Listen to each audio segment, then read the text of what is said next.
Para empezar la plática, me gustaría empezar con una pequeña reflexión que menciona el doctor Fred Provenza. Este investigador tiene muchos estudios en el comportamiento y la adaptabilidad de los sistemas de alimentación de los animales domesticados y de producción. Entonces, ¿cómo fueron estos cambios evolutivos? Entonces, él menciona que el reto de los nuevos sistemas de alimentación es incorporar mezclas de plantas con propiedades bioactivas para mejorar la salud y el bienestar animal, cuidando siempre la productividad. Me parece que es muy bueno y es un gran mensaje que tenemos que tener en cuenta hoy en día. Pero me gusta más cómo lo replantea mi compañero, mi colega, el doctor Fabrice Robert, en donde ya nos hace un poco más partícipes de esta nueva idea. Él nos dice que tenemos una nueva oportunidad y esta oportunidad va direccionada para los nutriólogos, que es incorporar estas plantas con actividades bioactivas para tener una mejor formulación de los alimentos que estén direccionadas a ese bienestar y la salud animal. ¿Por qué no estoy mencionando la productividad? Porque por definición los fitobióticos son esos. Son derivados de plantas o compuestos que obtenemos de las plantas para tener un efecto benéfico en los animales. El efecto benéfico puede ser la salud, el bienestar o la productividad. Por definición son ello. Esto lo hacen a través de modelar diferentes o tener diferentes efectos fisiológicos dentro del animal, regular la microbiota, regular la inflamación, modular el sistema inmunológico. Hoy vamos a hablar en específico de actividades antioxidantes y de cómo lo podemos aplicar para mejorar la salud y el bienestar de los animales. Hablar de plantas es muy genérico. Si hablamos de la cantidad de moléculas bioactivas que tenemos en las plantas, vamos a encontrar miles de plantas, porque vamos a tener diferentes de ellas si estamos hablando de raíces, si estamos hablando de tallo, hojas, fruto, flor. Si estas plantas estaban reaccionando a un sistema de ataque como son los virus, las bacterias, entonces las moléculas que vamos a obtener van a ser muy variadas. De ahí la importancia de que las caractericemos. Para ello, primero vamos a tener que definir qué planta nos interesa, qué actividad estamos buscando, para poder saber qué variante de planta vamos a buscar. Luego, esa planta bajo qué condiciones se creció, si estuvo sometido a presiones fisiológicas como sequías, como plagas, presencia de fertilizantes. Todo ello va a definir qué compuestos reactivos están presentes en la planta. Y no menos importante, ¿cuál es el método con el que vamos a extraer esas moléculas? Esas moléculas van a ser muy variadas. Si yo ocupo un método de extracción a base de solventes, un proceso físico, vamos a tener moléculas de diferente naturaleza y en diferentes cantidades. Y de ello va a depender la efectividad o la funcionalidad que nosotros estemos buscando. Hace un rato nos mencionaron que hay algunos fitobióticos, hay algunos extractos de plantas que podrían no tener siempre la misma acción, o que se habían reportado para tener una acción y que cuando fueron probados no la tuvieron. La clave radica en saber qué molécula tenemos, cómo funciona, cuál es su mecanismo de acción y sobre todo cómo lo vamos a caracterizar. ¿A qué me refiero con caracterizar? A saber exactamente qué moléculas están ahí, en qué cantidades, en qué proporciones las voy a poner para formular mi nuevo aditivo. Ahí radica la diferencia entre tener un extracto en donde no sabemos exactamente las proporciones en las que están estas moléculas, a tener una formulación de un aditivo fitobiótico en donde conocemos esas moléculas y en qué cantidades están. Hoy en día contamos con tecnologías súper novedosas que nos permiten saber qué cantidades, en qué proporciones están. La más conocida es la técnica de cromatografía. Tenemos cromatografía de líquidos, de gases, dependiendo de la naturaleza de la molécula. ¿Por qué es importante entonces definir qué moléculas tenemos? Porque de eso va a depender el control de calidad que le vamos a dar a ese nuevo aditivo. Vamos a definir su perfil de composición, identificar y caracterizar cada molécula cuando está, para poder después hablar de garantizados, para poder Con ello, garantizar que van a sobrevivir a un proceso de elaboración de alimento, porque tenemos moléculas que pueden ser termolábiles y entonces no van a sobrevivir a un proceso de peletizado o de extruido. Y entonces en esos casos tendremos que implementar algunas tecnologías que los protejan y los podamos seguir empleando. Y no menos importante, validar que tienen un efecto en los animales, porque en la literatura pueden haber muchísimos estudios y nos pueden enseñar que tienen diferentes mecanismos de acción, pero hasta que no lo probemos con los animales son ellos los que nos van a decir si de verdad tenemos la actividad que estábamos buscando. ¿Cómo lo vamos a hacer? Bueno, podemos partir desde el diseño, la formulación de este aditivo con evaluaciones in vitro. Ellos nos van a ayudar a decidir las cantidades, las concentraciones, el perfil de moléculas que vamos a poner en ese nuevo aditivo fitobiótico. Pero más importante, tenemos que ir a probarlo con los animales y después garantizar que lo que estamos viendo en los animales es el resultado de la adición de ese aditivo y no necesariamente por una buena nutrición o un buen manejo, que eso es lo ideal, pero también queremos saber que la presencia del aditivo tuvo una funcionalidad. Es por eso que tenemos que tener una línea de investigación que nos ayude a sustentar que lo que estamos viendo es medible, que lo podemos ver y lo podemos replicar en los animales, tomando muestras de sangre, tomando muestras de heces, lo que se nos ocurra, con tal de estar averiguando que en los animales tenemos esa funcionalidad. Y esas investigaciones pues tienen que estar evaluadas, tienen que ser revisadas, alguien externo nos tiene que estar diciendo pues que lo que hicimos o como lo evaluamos estuvo bien. Les comentaba hace un momento, lo más importante es definir cómo están funcionando estas moléculas, porque podemos hablar de antioxidantes en general, pero estos tienen diferente naturaleza y van a funcionar de forma diferente. Entonces podemos estar esperando que un antioxidante funcione de una forma, cuando en realidad, si nos hubiéramos sentado a ver qué molécula es, nos hubiéramos dado cuenta desde el inicio que no nos iba a dar esa funcionalidad. Entonces, revisar los mecanismos de acción, revisar la naturaleza de los aditivos o de las moléculas es crucial.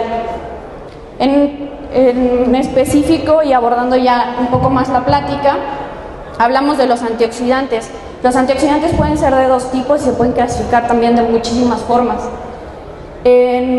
Hablando en términos generales, los antioxidantes se pueden incluir en los alimentos para preservarlos o para mantener sus propiedades sensoriales, ¿no? Que no se oxiden las grasas presentes en ellos. Pero también pueden ser adicionados para tener un efecto benéfico en los animales, para que funcionen o se vean reflejados en la fisiología del animal. Vuelvo a repetir, estos tienen diferentes formas de actuar.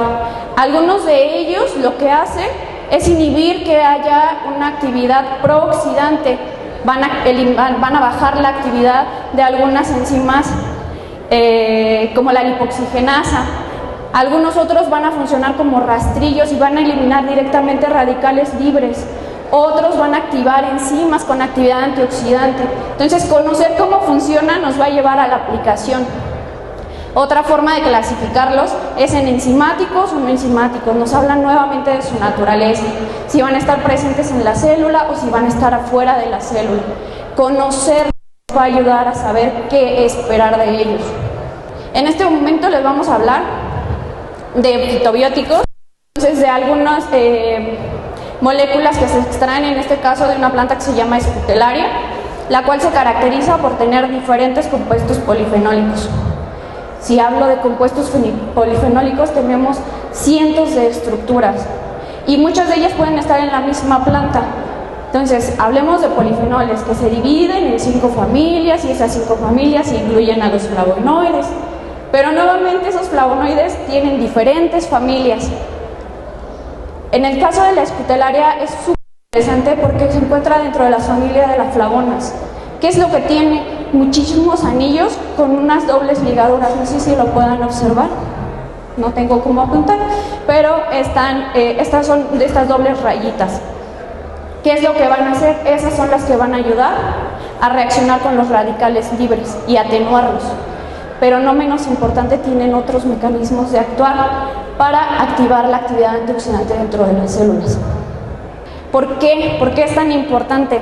Bueno, hablamos de radicales libres, de estrés oxidativo. ¿Para qué estamos agregando antioxidantes para que tengan un efecto benéfico en los animales? Bueno, por el simple hecho de respirar, todos los seres vivos estamos generando radicales libres. Dentro de nuestras células existe una cosita que se llama mitocondria, que para poder respirar produce especies reactivas de oxígeno. Ni modo, es un balance de la vida. Por simple respirar, por alimentarnos, estamos generando esos compuestos altamente reactivos. Si a eso le sumamos la contaminación, el estrés, el consumo de algunos alimentos, nos van a ayudar a que estos se repliquen, se propaguen y tengamos muchísima más cantidad. La célula puede estar lista para ello. Tiene enzimas que funcionan como antioxidantes para regular otra vez ese equilibrio. Pero ¿qué pasa? Cuando el estrés es tan grande, ese equilibrio se rompe y entonces estamos en un desequilibrio y la actividad antioxidante de la célula ya no es suficiente. Por eso necesitamos suplementar las dietas o nuestros alimentos con activos que tengan esta actividad antioxidante para volver a un equilibrio. ¿Por qué sería importante entonces el estrés oxidativo y atenuarlo, estar prevenidos para ello? Tiene diferentes implicaciones. Una de ellas podría ser, y la más grave probablemente, que tenga un efecto directo en las mutaciones o en algún efecto o daño en el ADN. Otras, en la oxidación de proteínas y con ello la pérdida de su funcionalidad. Y tal vez la más, o la que hemos escuchado con mayor frecuencia, es la peroxidación lipídica. ¿Qué es lo que pasa en la peroxidación lipídica? Todas las células tienen una doble capa con lípidos. Y estas son atacadas por los radicales libres. ¿Y qué pasa? Rompen la membrana lipídica. La célula se ve comprometida y muere. Es por eso que tenemos que volver otra vez a buscar este balance. ¿Qué procesos pueden provocar que haya un aumento de estos radicales libres? Prácticamente cualquier cosa. Un cambio en la dieta, un transporte, el despicado, cualquier manejo extra que tengamos en nuestros sistemas de producción. Entonces busquemos antioxidantes que tengan diferentes funcionalidades y que estén probadas, nuevamente lo menciono. Tenemos, como les mencioné, los flavonoides, los cuales se caracterizan por tener esta actividad de rastrillos de radicales libres. Reaccionan directamente con las especies reactivas, pero también tienen otra forma de regular la actividad antioxidante, y es a través de la modulación del sistema RNF2. ¿Qué es lo que hacen? Bueno, en un sistema que no tiene estrés, que está muy tranquilo, este sistema está atenuado, no se necesita, está atrapado y le están sensando el ambiente y no hay estrés. ¿Qué pasa cuando hay estrés? Este sistema tiene como una capita. Cuando sensa que hay demasiados radicales libres en el ambiente, se libera la capita y le dice al sistema RNF2, oye, ve y avísale a la célula que ya estamos próximos a un daño. Dile que produzca mayor cantidad de enzimas con actividad antioxidante. Y así es como funcionan los flavonoides. A muy bajas cantidades pueden activar este otro sistema y entonces ayudarle a la célula a que produzca más antioxidantes que está necesitando para poder sobrevivir. Como pequeño resumen que me gustaría que se llevaran a casa, es que los fitobióticos han demostrado que funcionan, pero para que funcionen necesitamos saber las cantidades, las proporciones y el tipo de molécula que estamos hablando. Cómo trabaja, cuál es su mecanismo de acción. Y no menos importante, cómo lo vamos a proteger, cómo vamos a garantizar su concentración y si es biodisponible. Todo esto tiene que ser resultado de investigaciones, de que se esté probando. Y antes de quedarme ya sin saliva, le voy a dar el micrófono a mi compañero Luis. Ok, muy buenas tardes. Ahora, para aterrizar toda la información que se ha revisado ahorita en la mañana, vamos a cerrar con la forma, la aplicación de las soluciones que se están desarrollando dentro de la empresa. En particular, esta está muy dirigida a producción de leche, salud de ubre.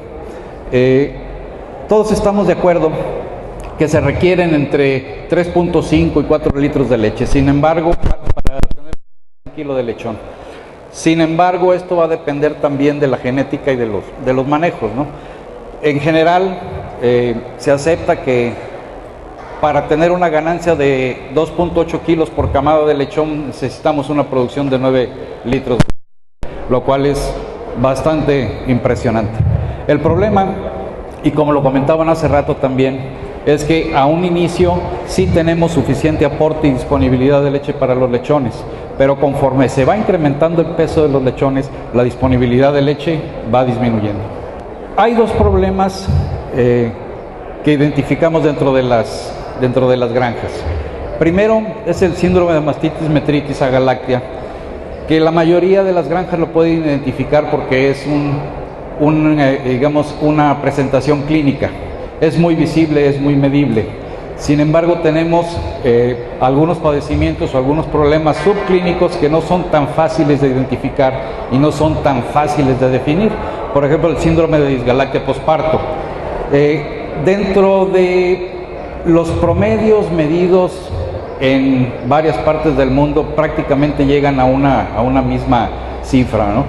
El 65% de las granjas en el mundo, de hecho, tienen problemas de producción de leche de las cerdas, por alguna u otra razón.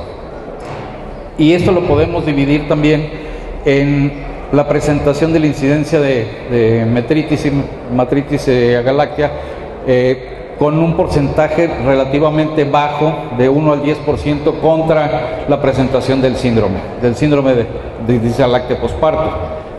Esto quiere decir que el síndrome de disgalactia posparto es mucho más importante que el síndrome de mastitis. ¿Okay? Las causas del síndrome de disgalactia son varias, pueden ser nutricionales, pueden ser ambientales, pueden ser infecciosas, pueden ser de distinta etiología, pero en general vamos a tener las mismas presentaciones. ¿Cómo sé yo que tengo un problema de producción de leche en mis cerdas?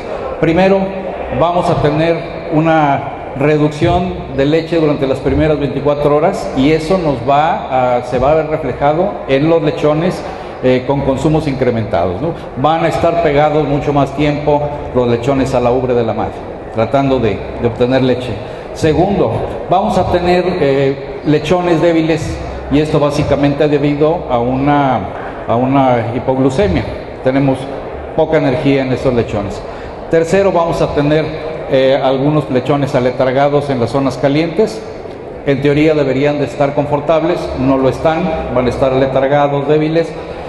Y por parte de la cerda vamos a tener incidencias de fiebre, incrementos de temperatura, y eso nos va a llevar directamente a una reducción del consumo de alimento, anorexia. ¿Cómo nos impacta en la cerda en la presentación del síndrome de disgalactia? Primero, les decía yo, va a disminuir el consumo de alimento. En teoría nosotros deberíamos de tener un consumo de 29 kilos en el día 7. Cerdas que tienen presencia de disgalactia van a tener consumos alrededor de 24 kilos y medio o menos. ¿Qué sucede en el periodo preparto y en el periodo posparto o el periodo periparto?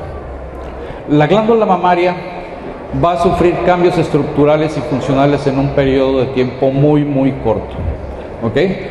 En el preparto tenemos un rápido crecimiento de las estructuras de la célula de la ubre, tenemos crecimiento del tejido, tenemos cambios metabólicos a nivel celular y tenemos una diferenciación muy acelerada del parénquima de la célula, de la ubre, perdón.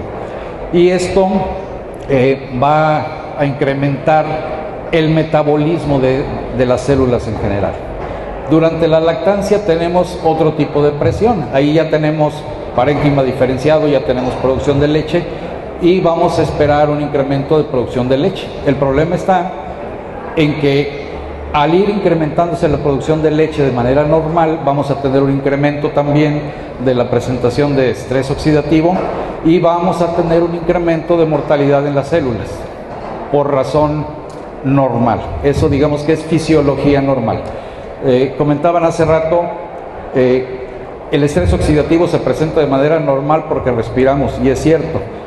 A mayor tasa metabólica tiene una célula, mayor estrés oxidativo va a producir. Quiere decir que va a producir más radicales libres y más ROS. Tenemos que considerar primero que todas las cerdas, absolutamente todas, van a presentar procesos inflamatorios de la glándula mamaria, de la ubre y del útero. Esto es una respuesta normal. Incluso ya se ha medido el nivel al que puede determinarse si es un incremento anormal o un incremento normal de la inflamación.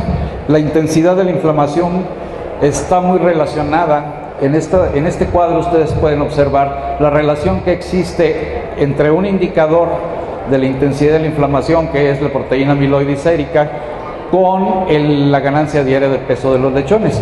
Si lo ven, está totalmente negativamente relacionada. A mayor intensidad de la inflamación, a mayor cantidad de proteína amiloidea, vamos a tener una menor ganancia de peso de la camada. Perdón. ¿Qué sucede antes del parto? Esto es interesante porque es donde se empieza a incrementar el estrés o se empieza a producir el estrés oxidativo. En primer lugar, se van a incrementar la producción de especies reactivas al oxígeno o ROS y se van a incrementar los radicales libres. Por otro lado, tenemos una disminución de las reservas antioxidantes de la cerda en ese momento.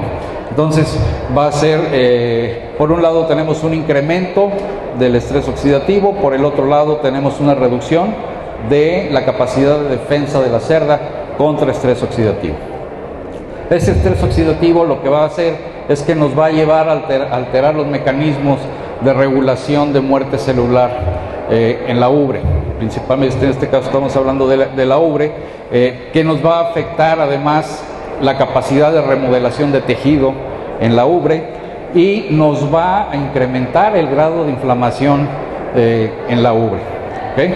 Eso nos va a llevar a muerte celular y por otro lado tenemos el desencadenamiento de una respuesta inflamatoria muy exacerbada que nos va a ocasionar aún más estrés oxidativo, mayor daño de tejido y mayor muerte celular. El problema se complica un poco más al momento del parto, porque en el momento del parto la inflamación y el estrés oxidativo se van a presentar de forma simultánea, se van a presentar al mismo tiempo. Entonces vamos a tener picos de inflamación en el mismo periodo que se presentan los picos de estrés oxidativo y esto se puede mantener durante varias semanas, 2, 4 semanas dependiendo de la intensidad, pero en conjunto nos van a alterar la forma en que se va a reestructurar la ubre durante la lactancia y nos va a alterar tanto el número como la estructura y la funcionalidad de esa ubre y eso nos va a impactar directamente en producción de leche. ¿Qué sucede cuando se incrementa la mortalidad celular?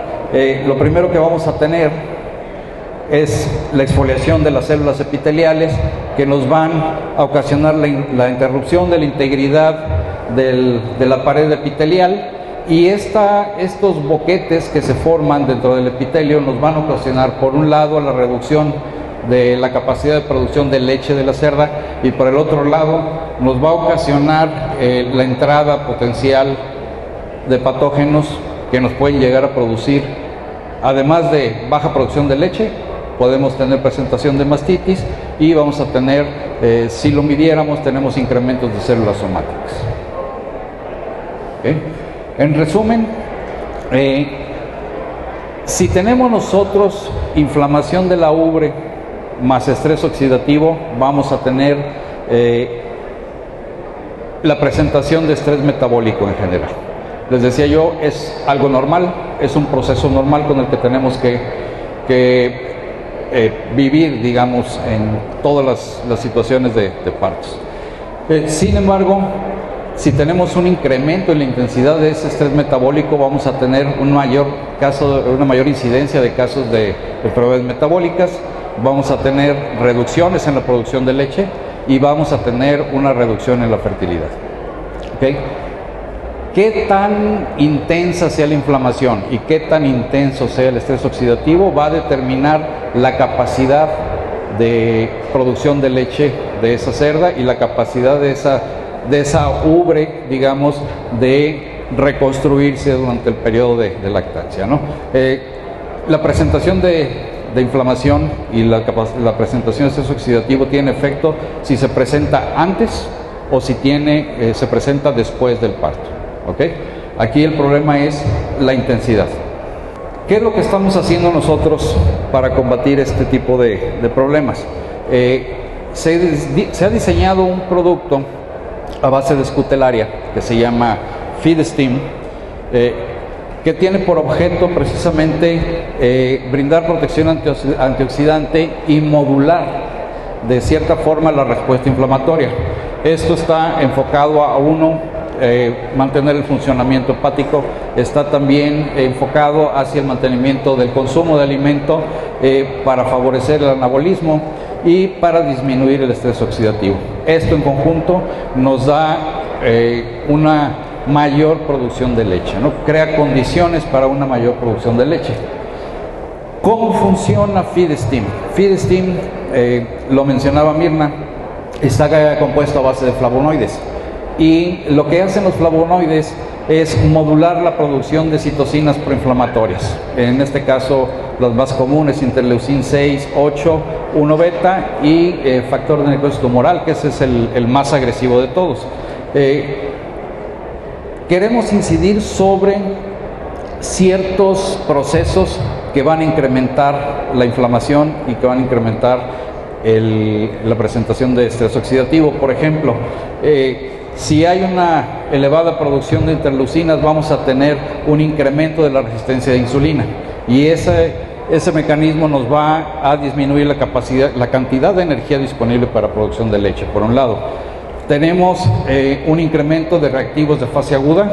Lo que hace cuando se presentan estos reactivos de fase aguda es incrementar la intensidad de las inflamaciones. Entonces, eso es lo que queremos evitar.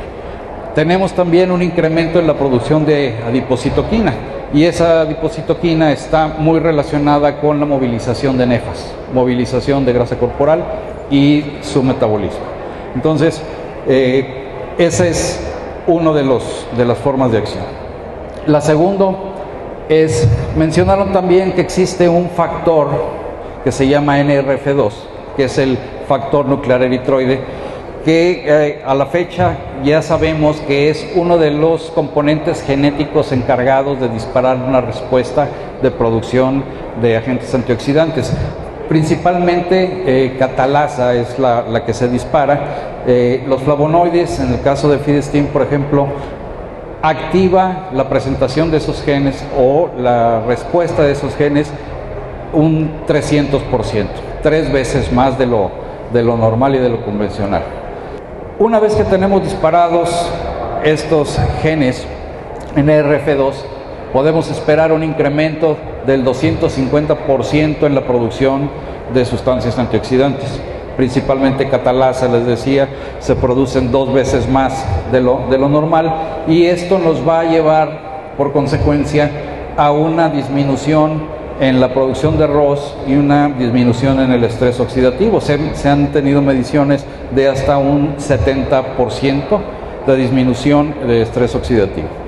Finalmente, sobre el desarrollo celular y apoptosis, que esto es realmente lo que más nos interesa y lo que más nos enfocamos, es la proliferación celular.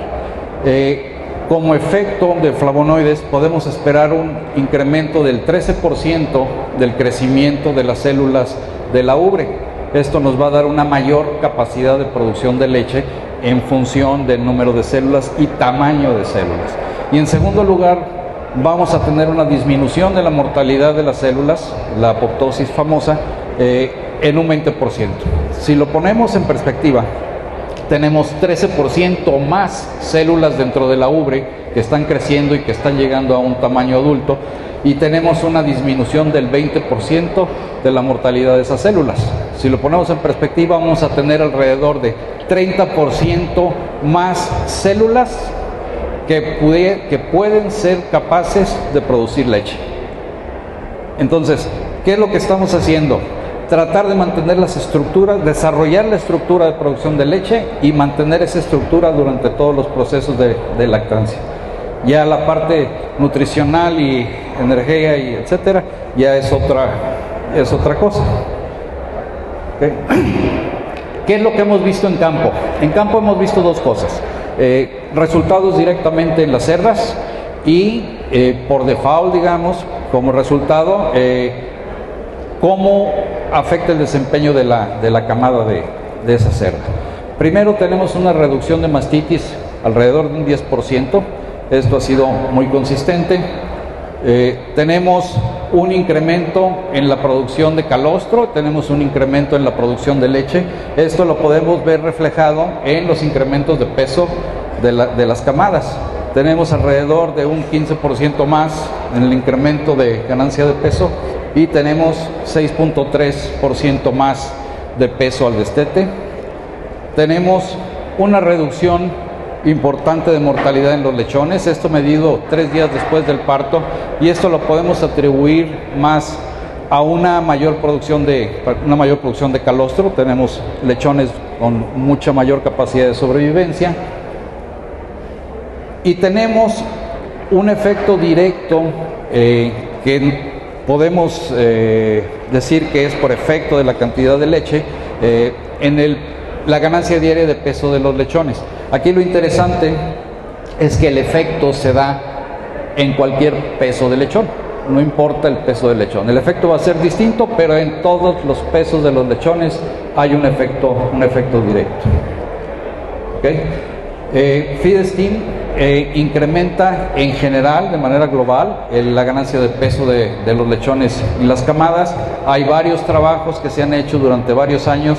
En general podemos hablar de un incremento del 4 al 5% en el peso al destete de los lechones de las camadas de las cerdas con FeedSteam, y tenemos en general en promedio entre 3 y 5 kilos más de peso en el peso de la camada. ¿Okay? Tenemos varios resultados desde el 2012 hasta el 2021 más 2022 en varias partes del mundo, y los resultados son muy consistentes. Incluir FeedSteam o Escutelaria en la producción de leche primero nos va a incrementar la producción de leche y nos va a dar un 3 a un 10% más de peso de la camada.